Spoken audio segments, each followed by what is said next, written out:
akhirnya saya bisa simpulkan dan saya mau sharing kepada Bapak Ibu, yaitu apa? Lulus ujian. Ya. Hidup ini penuh ujian, Bapak Ibu, ya. Dan setiap ujian pasti ada hasilnya, ya kan? Mulai dari kita TK, SD, SMP, SMA, bahkan sampai kita kuliah, S1, S2, S3, bahkan mungkin S-teler. Semua kan pasti akan ada yang namanya ujian, Bapak Ibu ya. Dan setiap kita menghadapi ujian pasti ada 3 hal yang akan terjadi. Kita akan lulus atau kita tidak lulus, dan ketika kita tidak lulus juga bisa terjadi kita akan tinggal kelas untuk nanti ujian lagi, atau kita bahkan bisa mengalami yang namanya kita DO atau drop out, keluar ya. Contohnya siapa? Contohnya Thomas Alva Edison.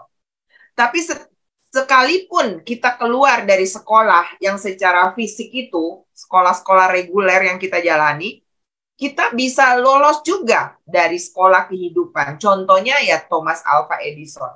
Dia di drop out dari sekolah karena secara logik, secara intelektual dia dikatakan bodoh.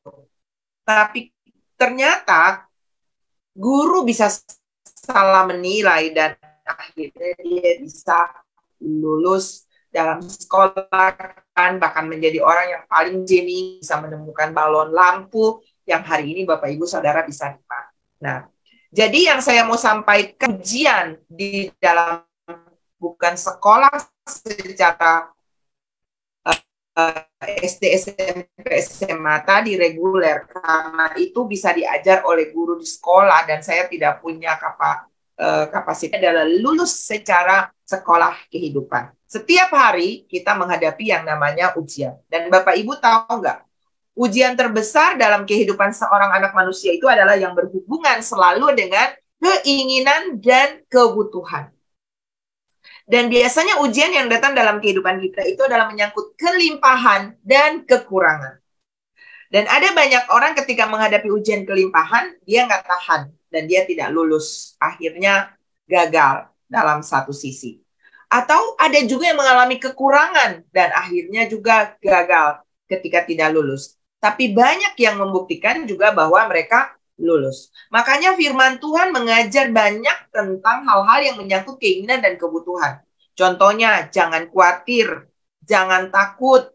Tuhan akan memelihara kita, Tuhan akan menjaga kita, ya. Bahkan di firman lain mengajar dan mengajak kita untuk jangan menjual kebenaran untuk hal-hal yang menyangkut perut. Artinya keinginan, kebutuhan membuat kita menomorduakan yang namanya kebenaran. Itu bisa berarti kita gagal, kita berhasil mungkin secara fisik dengan keinginan kebutuhan kita menjual kebenaran, tapi di sisi lain kita kalah di dalam nilai kehidupan yang sesungguhnya, ya. Dan biasanya semua ujian ini berhubungan dengan keinginan, dan tiga keinginan besar yang dibaliknya ada tunggangan roh jahat, yaitu keinginan mata, keinginan daging, dan keangkuhan hidup. Tuhan Yesus pun menghadapi hal yang sama ketika dia dicobai oleh iblis, Bapak Ibu. Dia menghadapi ujian kehidupan juga, ya. Saudara ingat dia dibawa ke waktu Tuhan sedang berpuasa. Ingat hari ini Bapak Ibu kita sedang berpuasa. Bapak Ibu yang ikuti puasa masuk 10 hari puasa, puji Tuhan ya.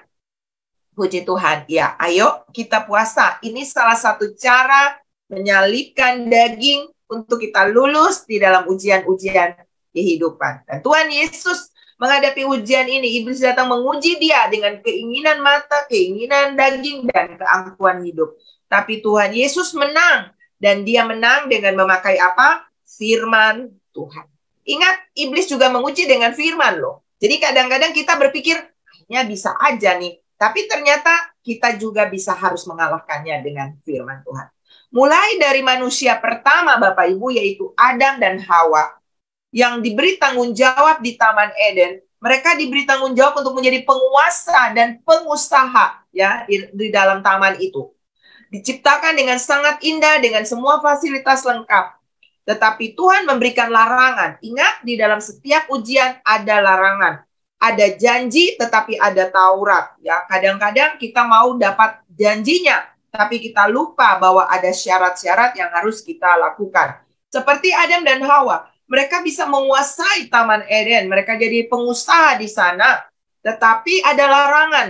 Semua pohon dalam taman boleh kamu makan, tapi pohon buah di tengah-tengah taman ini yang adalah buah pohon pengetahuan yang baik dan jahat, jangan kamu makan atau raba buah itu. Itu kata Hawa. Tapi sesungguhnya Tuhan tidak berkata seperti itu. Jangan kamu makan, ya. Karena ketika kamu makan, maka kamu akan mati. Dan akibatnya ketika mereka melanggar perintah Tuhan ini, maka mereka makan buah itu karena Hawa melihat dengan mata bahwa buah pohon itu baik, nikmat rasanya sepertinya. Ini saudara ya, hati-hati dengan keinginan mata. Ujian selalu mulai dari mata. Mata melihat, hati mengingini, tangan terulur, dan melakukan keinginan itu membuahkan dosa. Dan hasil Bapak Ibu tahu bahwa ketika Adam dan Hawa melanggar perintah ini, mengabaikan tanggung jawab yang Tuhan berikan untuk sebuah kepercayaan, maka mereka dibuang keluar dari Taman Eden. Ya, Taman Eden itu adalah presence of God, hadirat Allah. Dan tanpa kita sadari, ketika kita tidak lulus dalam ujian keinginan mata ini, kita terlempar dari hadirat Allah. Saya berdoa pagi hari ini kita belajar Bapak Ibu, ya. Kalau kita tidak lulus di dalam ujian, maka bisa jadi kita keluar dari hadirat Allah. Hadirat Allah itu adalah rencana Allah. Hadirat Allah itu adalah tempat di mana saudara punya semua kapasitas bisa dimaksimalkan. Hadirat Allah itu adalah tempat di mana saudara bisa mengalami perubahan-perubahan, promosi-promosi kehidupan yang akan Tuhan bawa Bapak Ibu untuk tetap ada.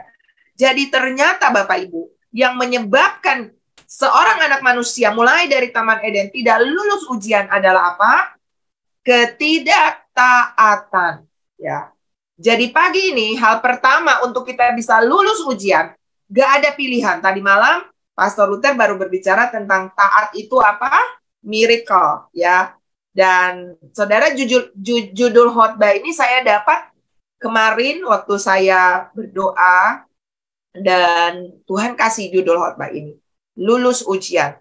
Dan saya nggak ngerti, ternyata nyambung dengan apa yang disampaikan oleh Pastor Luther kemarin, bahwa kita harus jadi anak yang taat untuk mengalami yang namanya mujizat Tuhan. Ketika Adam dan Hawa tidak taat, maka mereka tidak lulus di dalam ujian tanggung jawab yang Tuhan berikan, ya. Dan ternyata Bapak Ibu, tidak taat itu penyebabnya apa? Penyebabnya adalah tidak takut akan Tuhan. Seseorang yang taat karena dilihat CCTV, diamati pemimpin, diawasi orang, maka itu sama dengan taat bersyarat. Taat karena diawasi, taat karena mau dapat sesuatu. Tapi yang Tuhan mau pagi hari ini untuk kita lulus ujian kehidupan adalah taat karena takut akan Tuhan. Dilihat atau tidak dilihat, ada mata Tuhan yang mengawasi kita. Ada mata Tuhan yang tersembunyi, yang kita nggak bisa lihat, tapi selalu ada terbuka untuk mengawasi kita. Dan contoh dari seorang anak manusia yang takut akan Tuhan itu adalah siapa Bapak Ibu? Yusuf. Alkitab menjelaskan tentang Yusuf. Dia mengalami begitu banyak ujian kehidupan, dan satu waktu dia ada di rumah Potifar. Di rumah Potifar ini dia seorang budak di sana. Tetapi kemudian ketika dia berhasil dalam semua tanggung jawab, dia melakukan semuanya dengan excellent. Lalu Potifar melihat bahwa Yusuf benar-benar berhasil karena alasannya dia disertai Tuhan. Tetapi kemudian Yusuf ketika dipercayakan semua kelimpahan yang ada di rumah Potifar, dia mengalami yang namanya digoda oleh istri Potifar. Ya, istri Potifar tertarik dengan Yusuf yang ganteng, imut-imut, pintar, ya, berkarisma, ya. Lalu dia mengajak Yusuf ini, menggoda Yusuf ini untuk tidur dengannya. Tetapi saudara lihat ayat di dalam Kejadian 39 ayat 8 dan 9 berkata, tetapi Yusuf menolak. Ya, ini ujian Bapak Ibu. Ujian dengan keinginan daging, ya. Yusuf menolak dan berkata kepada istri tuannya itu, dengan bantuanku, tuanku itu tidak lagi mengatur apa yang ada di rumah ini. Dan ia telah menyerahkan segala miliknya pada kekuasaanku. Bahkan di rumah ini, ia tidak lebih besar kuasanya daripadaku. Dan tiada yang tidak diserahkannya kepadaku selain daripada engkau, sebab engkau istrinya. Bagaimanakah mungkin aku melakukan kejahatan yang besar ini dan berbuat dosa terhadap Allah. Pada saat Yusuf mengucapkan ini, Potifar tidak ada. Ya, dia berhadapan dengan istri Potifar dan dia diperhadapkan dengan sebuah tawaran, ya, dan itu menyangkut keinginan daging. Saya percaya istri Potifar ini pasti cantik, Bapak Ibu ya, karena dia seorang pemimpin di sana. Tetapi yang saya mau kasih tahu buat Bapak Ibu di pagi hari ini adalah di sini dikatakan bahwa Yusuf ini diperhadapkan kepada semua kekuasaan yang ada di rumah Potifar. Istilahnya kadang-kadang yang terjadi dalam kehidupan anak manusia itu begini Bapak Ibu. Pernah nggak Bapak Ibu dengar istilah ini? Dikasih kuku, ambil tangan. Dikasih hati, ambil jantung, rempelok. Artinya ini yang namanya ujian ketika kita dipercayakan sesuatu, diberikan sesuatu, kita tuh ngelunjak. Kita nggak bisa kontrol diri bahwa ini kapasitas yang dikasih saya cuma segini. Tuhan percayakan saya segini. Saya nggak boleh ambil. Dan ini berhubungan dengan yang namanya keserakahan. Ya Bapak Ibu. Saudara nonton berita-berita di TV. Banyak orang yang dipenjara. Banyak orang yang mengalami masalah-masalah besar. Karena apa? Karena tidak puas dengan apa yang Tuhan berikan kepadanya. Mau ambil bagian yang bukan bagiannya dia. Bapak Ibu, ini ujian terbesar dalam kehidupan kita. Dan Adam dan Hawa tidak lulus, tapi ada satu anak manusia yang lulus, yaitu Yusuf. Ya. Dan Alkitab mencatat bahwa akhirnya Yusuf tidak melakukan kejahatan yang besar itu karena dia takut akan Tuhan. Saya berdoa pagi ini untuk kita menjadi orang yang taat. Kita perlu punya yang namanya fear of God. Takut akan Tuhan. Menyadari setiap saat Tuhan mengawasi kita. Dilihat atau tidak dilihat manusia itu tidak penting, tapi Tuhan mengawasi. Dan itu jauh lebih penting menjaga langkah-langkah kita daripada apapun yang bisa dilihat oleh kehidupan kita.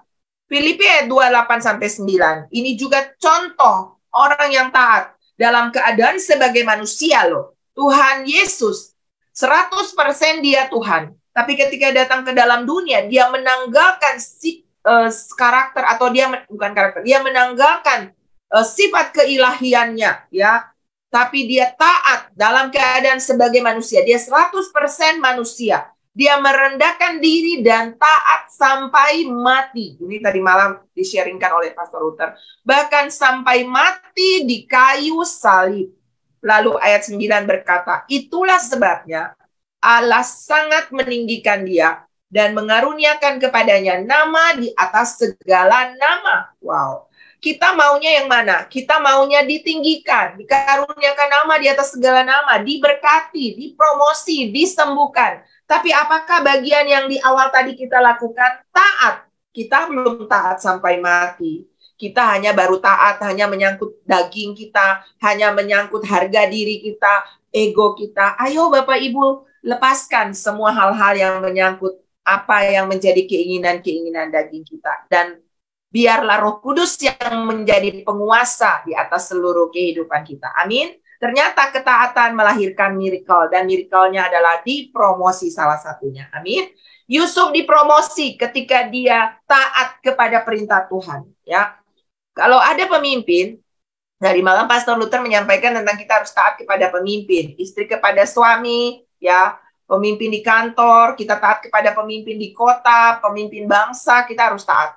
Tapi kalau ada pemimpin yang mengajak Bapak Ibu untuk melakukan kesalahan, ingat, otoritas tertinggi ada di Tuhan. Jadi kalau itu adalah berhubungan dengan kebenaran dan melanggar otoritas kebenaran, kita tidak boleh mengikutinya. Contohnya siapa? Daniel, Sadrak, Mesak, Abednego. Mereka punya pemerintah menyuruh mereka menyembah patung, tapi karena itu melanggar iman mereka kepada Tuhan yang mereka sembah, mereka tidak melakukannya. Bahkan ketaatan mereka ketaatan tanpa syarat. Karena mereka berkata, sekalipun kalau mereka mau dilepaskan ke dalam dapur api, mereka mau dilemparkan ke dalam gua singa, apa yang mereka katakan? Sekalipun Allah yang kita sembah tidak melepaskan kita, kami tidak akan sujud menyembah patung. Bapak Ibu, kita diperhadapkan kepada tawaran-tawaran mamon, uang, perempuan cantik, laki-laki ganteng, posisi, kedudukan. Itu ujian-ujian yang datang dalam hidup kita. Apakah kita mau melepaskan iman kita demi itu? Jangan pernah, Bapak Ibu. Karena kita bisa mendapatkan itu di bumi, tapi kita kehilangan kekekalan bersama dengan Tuhan. Amin. Jangan pernah gagal di dalam hal-hal yang menyangkut daging ini, Bapak Ibu. Ya. Beberapa hari ini, beberapa minggu ini karena mungkin sibuk ya, ada banyak urusan, tanggung jawab gitu ya. Dan saya juga karena berhadapan dengan begitu banyak pergumulan-pergumulan juga teman-teman. Jadi kadang-kadang saya tuh tanpa sadar ya, saya nggak sadar. Ingat kita punya blind spot ya, sisi buta yang kita nggak bisa tahu, kita nggak bisa sadar. Lalu tanpa saya sadari, saya tuh mungkin agak kadang-kadang tuh nyeletuk gitu ya, cepat membalas ketika anak-anak saya atau suami saya melakukan sesuatu. Dan akhirnya satu waktu di mobil kita ngobrol, lalu saya tuh bilang, suara saya mungkin agak meninggi, saya nggak nyadar Bapak Ibu. Lalu anak-anak saya tuh bilang begini, Mama kok belakangan ini tuh cepat emosi ya. Lalu saya tersentak dengan kalimat itu. Hah? Emosi? Iya ya, saya emosi ya. Saya diam, lalu saya nggak ngebalas, saya ini cuma saya introspeksi diri, saya bilang Tuhan, iya ya, apakah saya sedang melukai Engkau dengan sikap saya yang agak emosi kah bagaimana? Lalu akhirnya saya putuskan, saya bilang, wow, berarti ini alarm buat saya, bahwa daging saya mulai menguasai, dan saya ambil langkah apa yang saya lakukan Bapak Ibu, saya puasa. Jadi saya sudah puasa sebelum puasa 10 hari ini karena saya tahu saya terbatas banget, saya butuh Roh Kudus untuk kontrol. Dan ingat, ada hal-hal yang tidak dapat diselesaikan hanya dengan doa, tapi dengan doa dan puasa. Jadi Bapak Ibu, ayo ketika kita berdoa dan berpuasa, sebenarnya kita sedang mengatakan kepada Tuhan, Tuhan, aku nggak mampu nih, aku mau angkat tangan, Tuhan bantu aku turun tangan, selesaikan yang tidak bisa aku selesaikan. Merubah diri kita nggak bisa lakukan, tapi Tuhan bisa bantu kita untuk merubah. Amin. Dan itu bisa dilakukan dengan sebuah komitmen, termasuk berpuasa. Ayo Bapak Ibu, ikut puasa sama-sama. Amin. Yang kedua Bapak Ibu, untuk kita lulus, yang pertama taat, yang kedua adalah apa? Sabar. Ini latihan ya Bapak Ibu. Kebanyakan manusia tuh kalah di sini. Kita kepengennya apa Bapak Ibu? Instan. Ya, doa mau cepat dijawab. Doa kalau kita pengen dapat sesuatu, kok belum ya. Saudara kalau dengar reelsnya, videonya Evangelis Cherry yang kemarin dia sharing tentang mujizat setiap hari, kadang-kadang kita berpikir gini, kok aku ini udah sakit, kenapa orang itu sembuh, kenapa aku belum ya? Kadang-kadang kita nggak tahu bahwa kita sebenarnya udah ngalami mujizat sesungguhnya ya. Mujizat kita masih penuh damai, kita masih sukacita, kita masih dikelilingi orang-orang yang terkasih, kita masih bisa mengalami yang namanya kelimpahan. Sementara kita masih ngotot, kenapa saya belum begini, kenapa saya belum begitu. Jadi kita nuntut setiap hari. Nah, yang Tuhan mau di sini adalah inilah yang namanya dengan ujian sabar. Ini adalah ujian menunggu waktunya Tuhan. Ini berhubungan dengan ujian waktu, ya Bapak Ibu. Dan tidak ada yang mencapai taraf tertinggi tanpa yang namanya proses.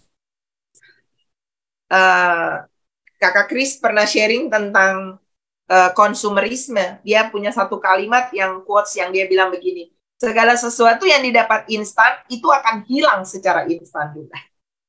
Jadi, ayo jalani proses yang Tuhan izinkan. Contoh Bapak Ibu, kupu-kupu. Ada satu kisah di mana ketika seseorang melihat kepompong yang bergelantungan, lalu beberapa sudah berubah menjadi kupu-kupu, sudah keluar dari sarungnya dan menjadi kupu-kupu, tapi ada satu yang lambat, belum. Lalu dia penasaran, dia bilang, coba deh aku bantu deh. Lalu dia ambil silet, dia coba gores lapisan daripada kepompong itu, dan alhasil iya, dia mulai keluar, kupu-kupu itu mulai keluar. Tetapi apa yang terjadi? Karena itu dibantu terjadi secara instan, maka ada satu reaksi di dalam tubuh kupu-kupu itu yang tidak berkembang secara normal. Ternyata proses membuat kita menjadi normal. Bahkan kita menjadi lebih dari normal, artinya bukan abnormal tapi supranatural, ya. Dan apa yang terjadi? Seumur hidup kupu-kupu itu tidak bisa terbang, ya, karena ada satu kelenjar di dalam tubuhnya yang tidak bertumbuh secara normal karena dibuat instan keluar dari sana. Ternyata butuh proses untuk dia bisa keluar, dan dia butuh waktu untuk akhirnya tubuhnya sempurna untuk terbang. Bapak Ibu, dalam kehidupan kita ini, kalau saudara sedang menghadapi proses, jalani dengan ucapan syukur. Percaya Roma 8 ayat 28, Allah turut bekerja untuk mendatangkan kebaikan. Jangan mau cepat instan selesai dan pakai cara-cara dunia, karena itu akan membuat masalah baru di depan. Kalau Penggadaian bilang, selesaikan masalah tanpa masalah. Jangan sampai kita anak Tuhan selesaikan masalah dengan masalah, ya. Artinya Bapak Ibu dan saya harus belajar menjadi orang yang mau ikut di dalam proses. Yusuf mimpi akan menjadi penguasa, tapi yang terjadi dia malah mengalami proses, dijual, dibuang ke dalam sumur, ya, dibeli, dihianati, lalu kemudian digoda. Dia mengalami proses, dia dipenjara, dia dilupakan di penjara. Baru setelah 13 tahun proses itu, Alkitab mencatat di dalam Mazmur 105 ayat 16 sampai 22. Ketika ia mendatangkan kelaparan atas negeri itu dan menghancurkan seluruh persediaan makanan, Tuhan maksudnya ya, diutusnyalah seorang mendahului mereka. Yusuf yang dijual menjadi budak. Mereka mengimpit kakinya. Ini proses yang Yusuf jalani dengan belenggu. Lehernya masuk ke dalam besi, artinya dia mengalami kesesakan, Bapak Ibu. Sampai, ini saudara, coba along multimedia, Mazmur 105 ayat 16 sampai 22. Dikatakan, lalu ayat yang ke-22 mungkin ya ini ya. Sampai saat firman-Nya sudah genap dan janji Tuhan membenarkannya. Sampai saat firman-Nya sudah genap dan janji Tuhan membenarkannya. Terjemahan lama bilang begini, sampai kepada masa nubuatnya pun jadi, yaitu firman Tuhan yang telah menguji akan dia. Ya, jadi saudara, proses itu sampai kapan? Sampai firman Tuhan itu genap dan janji Tuhan membenarkannya. Artinya apa? Sampai Tuhan tahu firman yang sudah dilepaskan, janji yang sudah dilepaskan itu siap kita terima, ya. Ujiannya di mana? Di hati, ya. Ketika kita mau dipercayakan sesuatu, hati kita belum siap, fokus kita kepada janji dan bukan kepada Tuhan, maka Tuhan akan tunda. Contohnya siapa? Yusuf ini, Bapak Ibu. Tuhan izinkan dia mengalami proses untuk mendewasakan dia. Semua proses yang terjadi itu baik untuk kita, Bapak Ibu. Untuk membuat kita menjadi dewasa, membuat kita menjadi satu gambaran yang lebih mirip Tuhan. Ya, kemarin saya ketemu dengan teman lama saya ya melalui telepon, sahabat dulu ya waktu kita kuliah. Lalu dia ngomong, yuk kita ketemu. Terus dia tanya, kamu gimana Leni? Kamu masih tetap baik nggak? Hati kamu masih tetap seperti dulu nggak? Hah? Saya dalam hati, lah maksudnya dia nih apa ya? Lalu saya bilang, harusnya lebih baik Kak dari yang dulu. Kenapa? Kan kita mau jadi lebih seperti Yesus. Jadi kalau kakak temui saya dulu, lalu hari ini kakak temui saya, harusnya kakak berpikir, saya lebih baik dong. Bukannya saya tambah buruk, harusnya ya. Sebagai anak Tuhan, harusnya kita lewati proses-proses hidup ini, kita menjadi pribadi yang lebih baik. Semakin diubahkan menjadi menyerupai Tuhan. Karena dikatakan di sini, ketika masa itu genap, janji Tuhan teruji bahwa kita sudah menjadi seperti yang menjadi Tuhan mau, karakter kita sudah terbentuk, ya. Maka seperti Yusuf dikatakan raja, ayat 22 tadi, raja menyuruh melepaskannya, penguasa bangsa-bangsa membebaskannya. Coba multimedia. Dijadikannya dia tuan atas istananya dan kuasa atas segala harta kepunyaannya, untuk memberikan petunjuk kepada para pembesarnya sekehendak hatinya dan mengajarkan hikmat kepada para tua-tuanya. Jadi ketika Yusuf ini siap seperti kepompong tadi yang siap jadi kupu-kupu, maka dia dipromosi menjadi penguasa di Mesir. Saudara tahu kisahnya? Yusuf diangkat menjadi penguasa, diberikan cincin meterai. Meterai itu cap untuk melegal semua kegiatan yang ada di Mesir. Dan sekalipun maaf Bapak Ibu, sekalipun dia bukan raja, tetapi keputusan yang terjadi di Mesir adalah keputusannya Yusuf. Andai Yusuf tidak dewasa, andai Yusuf tidak melewati proses yang membuat dia menjadi dewasa, kekuasaan itu bisa disalahgunakan. Saudara dengar, hari-hari ini banyak orang menyalahgunakan kekuasaan karena mereka suka pakai cara instan. Mau cepat kaya, mau cepat punya kedudukan, mau cepat bahagia, lewati fase-fase yang Tuhan mau kita diproses di sana. Dan alhasil justru menjatuhkan lebih daripada ketika kita ada di tempat yang rendah. Makanya Bapak Ibu, ketika mau diangkat, ketika mau dipercayakan sesuatu, minta kemampuan Tuhan.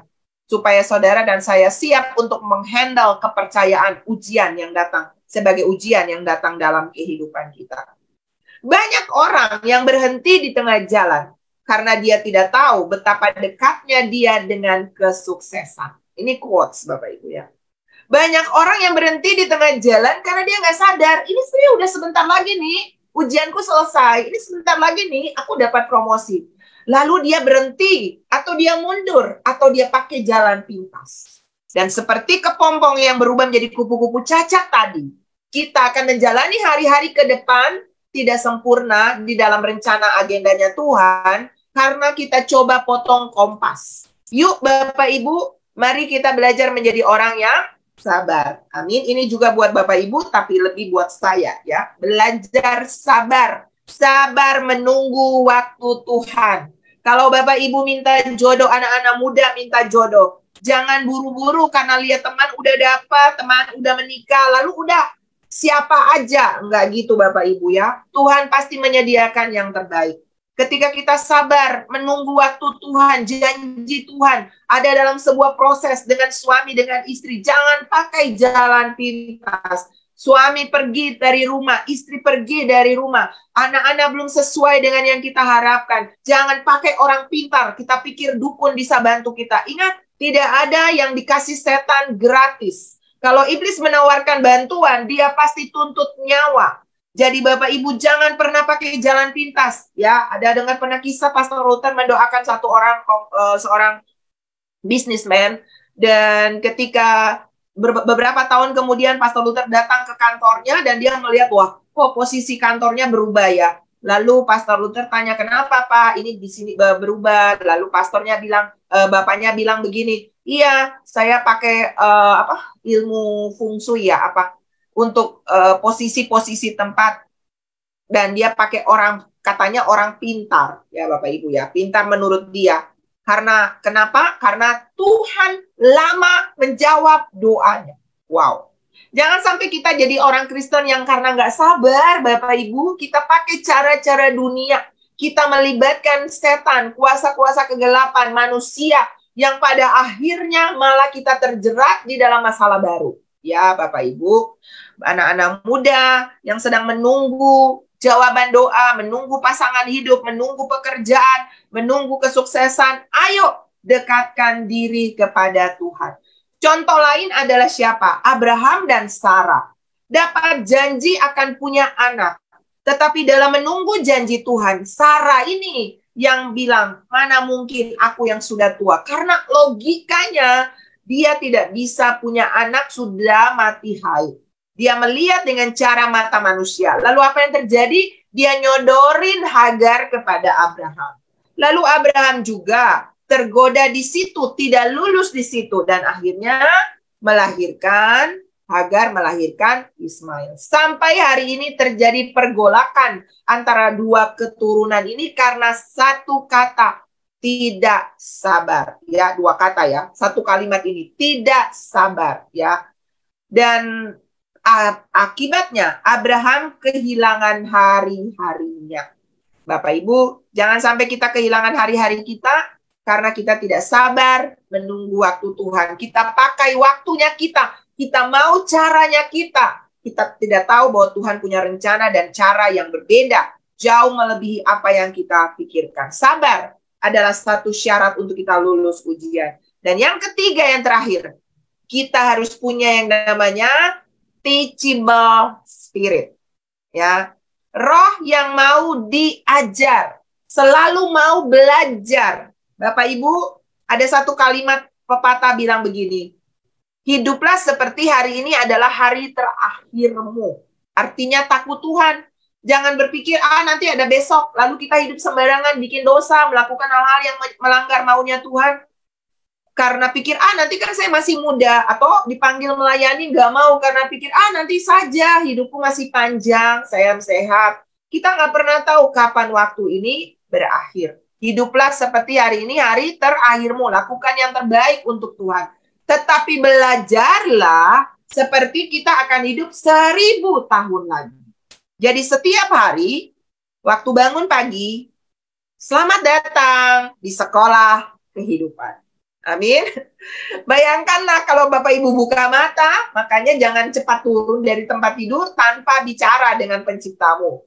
Katakan kepada Tuhan, Tuhan selamat pagi, aku akan datang di sekolah kehidupan, tuntun aku, pegang aku untuk lulus, dan lulus. Haleluya. Lulus, dan lulus dari semua sekolah kehidupan yang akan Bapak Ibu dan saya jalani. Tanya Tuhan, apa-apa yang mau kita lakukan. Dengarkan arahan Tuhan, apa yang mau Tuhan lakukan. Saya belajar, saudara ya, karena banyak kesalahan karena tanpa bertanya kepada Tuhan. Dan hari-hari ini saya mulai melatih diri saya, kalau mau ambil apa-apa, mau beli apa-apa, mau bikin apa-apa, saya selalu bilang, Tuhan boleh nggak? Tuhan bisa nggak? Tuhan gimana ya caranya? Tuhan yang ini atau ini? Mulai melibatkan Tuhan, Bapak Ibu, karena kita bodoh. Manusia itu makhluk terbodoh daripada binatang. Binatang itu lahir udah bisa langsung siap jalan, Bapak Ibu. Kita butuh waktu loh untuk belajar jalan, untuk belajar bicara, butuh waktu. Jadi kita nih butuh belajar, dan belajar. Kita aja sekolah sampai S2, S3 ya. Samsung sekarang kita kalah ya, udah sampai S23 ya. Manusia ini harus terus belajar, Bapak Ibu, belajar dan belajar. Kita bisa belajar hanya kalau kita tahu kita punya kekurangan. Kita tahu bahwa kita nggak mampu. Kita tahu bahwa kita butuh nasihat. Kita tahu bahwa kita nggak bisa ngerti semuanya. Bahkan blind spot kita di belakang kita nggak bisa lihat, Bapak Ibu. Sebab itu kita harus belajar menjadi orang-orang yang mau untuk ditegur. Ya, yaitu tadi contohnya kayak saya itu, Bapak Ibu ya. Anak-anak saya bilang, mama tuh kayaknya agak emosian deh belakangan. Saya kembali cek, wow, berarti saya perlu perbaiki diri. Saya nggak bilang, dasar anak-anak, kamu tahu apa? Kamu kan anak-anak, saya kan mama. Nggak juga, Bapak Ibu. Tuhan kadang bisa pakai loh pembantu, anak-anak di rumah. Kalau kita belajar rendah hati, belajar terima, ya udah. Mungkin seketika agak kaget ya, wah, saya berarti harus perbaiki diri. Mungkin agak kaget, tapi kemudian tenang dan tanya Tuhan, apa yang harus saya rubah? Lakukan apa yang kita bisa lakukan. Itu bukti bahwa kita punya teachable spirit. Roh yang mau untuk diajar. Ya Bapak Ibu, karena kita belum sempurna. Tapi kita kan menuju sempurna. Amin. Amin Bapak Ibu. Katakan di kolom komentar, amin. Saya menuju sempurna. Saya pasti lulus, dan lulus. Lulus adalah takdir saya. Amin. Tulis di situ Bapak Ibu, lulus adalah takdirku. Saya harus lulus, dan lulus. Ya, kita kalah bukan ketika kita gagal. Artinya kita bisa aja gagal, Bapak Ibu. Tapi kita bisa bangkit kembali. Karena firman Tuhan berkata, 7 kali orang benar jatuh. 7 itu angka sempurna. Artinya kita bisa jatuh, dan jatuh. Tetapi firman Tuhan berkata, kalau kita orang benar, bangkit kembali. Amin. Kita kalah bukan saat kita gagal, tapi kita kalah saat kita menyerah. Kita jatuh dan kita nggak mau bangkit lagi, Bapak Ibu. Ketika kita bangkit dan kita mau memperbaiki diri, maka saya percaya Bapak Ibu Saudara akan bisa lulus dalam ujian kehidupan. Amin. Dan ternyata untuk punya teachable spirit, untuk punya kesabaran, untuk punya apa tadi satu lagi, ketaatan, hanya satu Bapak Ibu, hanya satu. Kita bisa dapat semua itu, karakter itu bisa terbentuk di dalam kita. Hanya kalau kita lakukan satu hal ini. Apa itu? Intim sama Tuhan. Dekat sama Tuhan. Amin. Karena ketika kita intim sama Tuhan, karakter kita diubah menjadi seperti Tuhan. Ya. Nah, kita berkata, kita akan menjadi sama dengan siapa yang kita sembah. Kalau kita sembah batu, kita jadi batu kayaknya ya.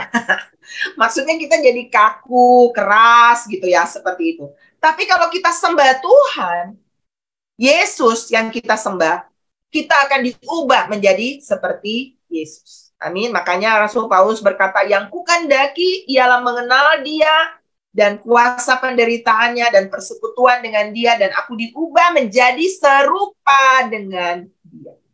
Dalam proses kehidupan kita, kita sedang mengalami perubahan, transformasi setiap hari untuk menjadi seperti Yesus. Ketika kita bergaul dengan Tuhan, ingat pergaulan yang buruk merusak kebiasaan yang baik. Berarti kebalikannya, pergaulan yang baik merusak kebiasaan yang buruk. Kita ini kan lahir di dalam dosa. Kebiasaan kita, dosa keturunan, belum dosa pribadi kita, itu buruk Bapak Ibu, ya kan? Dan kita butuh yang namanya perubahan setiap hari. Dan perubahan untuk menjadi baik itu akan terjadi kalau kita intim dengan Tuhan. Sehingga kehidupan Tuhan, karakter Tuhan itu akan semakin mendominasi di dalam kehidupan kita. Dan akhirnya kita menjadi serupa dengan Dia. Saya tutup dengan sebuah kisah Bapak Ibu ya, tentang seorang anak muda yang bagaimana dia menghadapi ujian di dalam kehidupannya. Ada seorang anak muda yang bernama David. Dia kuliah di sebuah fakultas perdagangan di Arlington, USA. Lalu kehidupan kampusnya itu dia mengandalkan dana bulanan dari orang tuanya. Tapi kemudian setelah berjalan sekitar 2 bulan kok dia tuh nggak dapat kiriman ya dari papa mamanya. Dan hasilnya dia cuma tinggal punya $1. Dan setelah itu dia nggak punya uang lagi. Lalu dia telepon ke mamanya, dia bilang begini, Mama, ini uang saya tinggal $1. Dan setelah ini saya nggak bisa lagi hidup. Saya maksudnya nggak bisa makan lagi seperti begitu. Lalu apa yang mamanya bilang? Iya nak, mama juga sedang kebingungan di sini karena papamu mendadak sakit dan akhirnya menguras semua biaya kami, uang yang ada simpanan dikuras untuk biaya pengobatan papa, dan akhirnya pun papa harus berhenti dari pekerjaan karena papa sudah tidak mampu untuk bekerja, papa sakit. Dan akhirnya mama memang tidak bisa mengirimkan apa-apa kepada kamu. Lalu anak itu begitu sedih dan dia bilang, habislah masa depanku. Aku sudah tidak mungkin lagi bisa menyelesaikan sekolahku ini. Dan saudara, saat dia berkata begitu, dia bilang, Ma, oke, saya akan berusaha di sini. Mungkin saya akan bekerja supaya saya bisa melanjutkan sekolah. Mama baik-baik, jaga papa baik-baik. Dia tutup teleponnya Bapak Ibu. Ketika dia menutup teleponnya, menaruh gagang teleponnya, dia dengar bunyi kresek di dalam box telepon itu. Dan apa yang terjadi? Tiba-tiba ada koin-koin yang berjatuhan keluar daripada rumah telepon itu. Dan ketika dia mengumpulkan koin-koin itu, ada uangnya sejumlah $9.50. Dan itu lumayan Bapak Ibu untuk biaya hidup waktu itu. Dan kemudian dia dia mencoba untuk memasukkan kembali. Dia diperhadapkan kepada ujian. Ini ujian kan Bapak Ibu. Dan dia berkata, wow, ini rezeki nomplok nih. Kayaknya ini berkat buat saya. Dan dia mengumpulkan koin-koin itu, tapi kemudian dia punya hati bilang begini, enggak. Sekalipun ini kebutuhan saya, tapi ada Tuhan yang mengawasi saya nggak bisa ambil, bukan milik saya. Dan dia mencoba untuk memasukkan lagi, tapi kemudian jatuh dan jatuh dan jatuh dan jatuh. Dan akhirnya dia mengambil koin, dia menelpon ke bagian operator dan dia bilang, tolong datang mengambil koin-koin yang sedang keluar daripada box telepon. Akhirnya orang di sana berkata, oke, kamu kumpulkan lagi, masukkan ke dalam tempat itu. Tapi dia bilang, tidak bisa, tetap tidak bisa. Dan akhirnya singkat cerita, orang-orang itu kemudian telepon dia dan bilang begini, itu mungkin rezekinya kamu. Ambil saja koin-koin itu karena kami sibuk dan tidak ada yang bisa datang, apalagi ini musim dingin. Dan apa yang terjadi, saudara? Dia ambil koin-koin itu, dia bilang, wow, Tuhan baik, aku bisa mendapat kehidupan selanjutnya. Dan singkat cerita, dengan $9.50 itu, dia menghidupi dirinya sampai dia mendapat pekerjaan dan mendapat gaji pertamanya. Nah, saudara tahu nggak? Setelah dia dapat itu, dia kemudian mencari pekerjaan, dan ketika dia mendapat pekerjaan, dia kemudian menjadi orang yang sukses, Bapak Ibu, ya. Dia menjadi orang yang berhasil di tempat pekerjaannya. Dan ketika dia berhasil, dia ingat dengan kisah itu, selalu mengingat kisah itu. Dan akhirnya dia memutuskan untuk dia menelpon ke bagian perusahaan telepon dan dia bilang begini, dia cerita, saya pernah mengalami satu masa terburuk dalam hidup saya. Dan koin-koin di telepon Anda itu telah memberikan kehidupan kepada saya. Sehingga hari ini saya bisa terus melanjutkan kuliah, saya sudah berhasil dan saya sudah mendapat pekerjaan. Izinkan saya untuk membalas kebaikanmu dengan mengirimkan uang $10 untuk menggantikan biaya yang pernah saya dapatkan. Tapi orang itu bilang begini, tidak. Dia bilang, ini saya pengen $9.50 tadi, dia ingin menyumbangkan. Lalu bos perusahaan telepon itu yang bernama Bill membalas suratnya yang dipenuhi antusiasme. Dia bilang, selamat atas kesuksesanmu. Ya. Lalu dia bilang begini, selamat atas kesuksesan kuliah Anda dan usaha yang telah berkembang. Kami kira uang tersebut adalah uang yang paling patut kami keluarkan untuk biaya. Ini bukan menunjuk pada $9.50 yang dikembalikan dengan 10.000. Oh sorry, dia mengembalikan 10.000. Mau mengganti ke perusahaan itu karena dia sudah berhasil dari $9.50 tadi. Ini loh saudara, hebat ya. Seseorang dia bilang begini, tetapi untuk uang ini, uang yang $9.50 telah membuat seseorang memahami sebuah petuah tentang prinsip tertinggi kehidupan. Wow. Jadi prinsip tertinggi kehidupan itu bukan saldo di bank, Bapak Ibu. Bukan Anda mendapat pekerjaan yang layak. Bukan Anda mendapat kebahagiaan secara material. Tapi ternyata tentang sebuah nilai kehidupan. Yang di sini dicetuskan adalah sebuah nilai kejujuran. Dan setelah 20 tahun telah berlalu, bagaimana David? David ada di kota Chicago, Amerika, dan di sana terdapat sebuah gedung mewah yang tampak luar gedung itu menyerupai sebuah bilik telepon. Itu adalah gedung perusahaan ADDC, pendirinya perusahaan ADDC ini, presiden direkturnya ialah David itu sendiri. Selain itu, ia adalah salah satu penyumbang terbesar untuk Badan Amal. Wow.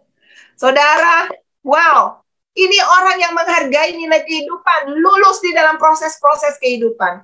Kadang-kadang saya ingat pemimpin saya bilang begini, jangan tukar 1 miliarmu dengan 100.000. Artinya begini, ketika kita nggak jujur dengan 100.000, sebenarnya Tuhan tuh mau berkati kita 1 miliar. Tapi karena 100.000 kita nggak jujur, karena kita pikir nggak ada orang, kita nyolong, kita ambil, atau bagian yang kita bukan punya, dan kita nggak lulus di sini, kepercayaan besar nggak pernah datang. Mari belajar pagi hari ini Bapak Ibu, untuk mau lulus ujian, kita perlu taat, kita perlu sabar, Kita punya teachable spirit, punya roh yang mau diajar, dan kita hanya bisa mendapat itu dengan keintiman dengan Tuhan. Dan saya berdoa pagi hari ini, ketika kita semakin bergaul dengan Tuhan, nilai-nilai ini semakin lahir dalam kehidupan kita. Sehingga kita menjadi orang-orang yang lulus ujian, bukan cuma lulus pas-pasan, tapi kita akan dapat cum laude, bahkan mungkin summa cum laude. Ya, Bapak Ibu ya, lulus dengan predikat terbaik. Kita mendapat mahkota kehidupan. Amin. Amin Bapak Ibu. Tuhan Yesus memberkati Bapak Ibu. Mari hari ini deklarasikan, saya ditakdirkan untuk lulus. Bapak Ibu katakan sama-sama dengan saya ditakdirkan untuk lulus dengan nilai terbaik. Saya ditakdirkan untuk lulus, dan lulus. Saya pasti lulus dalam sekolah kehidupan, dan saya pasti menjadi pemenang kehidupan. Amin. Tuhan Yesus memberkati Bapak Ibu. Saya kembalikan kepada Pastor Luther. Ya, puji Tuhan. Bapak Ibu, saya percaya pagi ini kita diberkati oleh Tuhan. Amin. Bapak Ibu yang diberkati oleh Tuhan, tulis di kolom komentar bahwa saya diberkati oleh Tuhan. Semua tantangan yang Anda dan saya hadapi hari ini, besar atau kecil, itu adalah ujian hati. Bapak Ibu ingat bahwa segala sesuatu yang terjadi di muka bumi ini ketika Anda jadi anak Tuhan, ujiannya itu di hati kita. Dan banyak kita tidak lulus ujian hati. Ketika Anda lulus ujian hati, maka Anda dapat promosi kepercayaan, tanggung jawab besar. Firman Tuhan berkata begini, percayakanlah kepada orang yang dapat dipercaya. Karena memang ada banyak orang yang tidak dapat dipercaya, karena dia tidak lulus ujian hati. Wajah kita boleh ganteng, wajah kita boleh cantik, tapi belum tentu hati kita seperti itu. Kita boleh bisa mendandani diri kita dengan pakaian-pakaian yang bagus, bukan berarti nggak boleh beli. Dengan semua yang terbaik dalam fasilitas yang terbaik. Tapi Tuhan nggak lihat itu jadi nomor satu, Tuhan lihat hati kita. Mari semua yang terjadi dalam setiap kehidupan kita, ketika Anda melakukan dengan tulus seperti tadi, kesaksian daripada David itu, maka ada satu pribadi yang meresponinya Tuhan. Ingat, promosi itu dari Tuhan. Tuhan cuma pakai mulut pemimpinmu, mulut bosmu untuk mengangkat saudara. Tapi promosi sesungguhnya daripada Tuhan. Amin. Mari renungkan firman Tuhan pagi hari ini, dan Bapak Ibu jadi pelaku, dan kita melakukannya dengan sungguh-sungguh di hadapan Tuhan. Bapa di sorga, terima kasih untuk kebenaran yang sudah Engkau taburkan di pagi hari ini. Kami datang seperti bangsa Israel datang dan mengambil mana di pagi hari. Cukup bagi kami, more than enough. Dan pada hari Sabat, sebelum hari Sabat, mereka harus mengambil 2 kali lipat. Dan kami percaya bahwa pagi hari ini kami dapat 2 kali lipat. Bulan tanggal pertama di bulan April ini, kami menikmati janji-janji Tuhan. Sehingga setiap kehidupan yang kami alami, perjalanan yang kami alami, kami tahu Tuhan sudah tahu destiny kami. Betul, ada tantangan, ada badai. Betul, kapal perahu kehidupan kami sedang berlayar. Tapi Engkaulah jurumudi kami. Engkau yang tahu tujuan dan akan membawa kami sampai ke pelabuhan kesukaan kami. Menikmati semua yang terbaik dari janji-janji Tuhan. Sehingga kami jadi pemenang kehidupan. Berkati Pastor Lini yang sudah menyampaikan isi hati. Terima kasih untuk suara Tuhan yang Tuhan sampaikan kepada kami pagi hari. Terima kasih untuk pengajaran dan hikmat yang Tuhan infuskan dalam hati, pikiran, dan roh kami. Sehingga kami menjadi pelaku firman, bukan hanya pendengar. Tapi kami menjadi orang yang melakukan firman Tuhan. Dalam nama Yesus Tuhan. Hamba juga berdoa di pagi hari ini bagi